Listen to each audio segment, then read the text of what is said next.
Сибагатуллинның район белән җитәкчелек итүе 1996-2007 елларга туры килде. Шушы чорда районда авыл хуҗалыгы үсеш алды.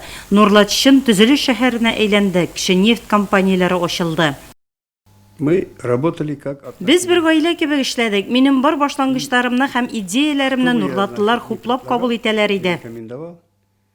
Нурлат үзе республикада гына түгел, оннан читтә дә танылу тапты. Һәм бу масштаблы эшләрнең башында киң эрудицияле, гаҗәеп көчле энергетикалы, тирән белемле һәм бар халыкны үзен яраттырып артыннан әйдәүче Фатих Сибагатуллин торды.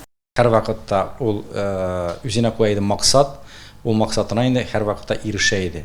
Нинди генә куйган максат булмасын, нинди генә куйган мәсьәләләр булмасын, аларның барысында җиренә җиткереп башкара иде.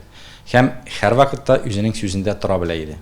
Фатих Сибагатуллин 3 чакрылыш Россия Федерациясе Дәүләт Думасы депутаты, Россия Федерациясенең атказанган авыл хуҗалыгы хезмәткәре, халыклар дуслыгы ордены кавалеры, ветеринар фәннәр докторы һәм тагын әллә никадәр дәрәҗәле бүләкләр иясе.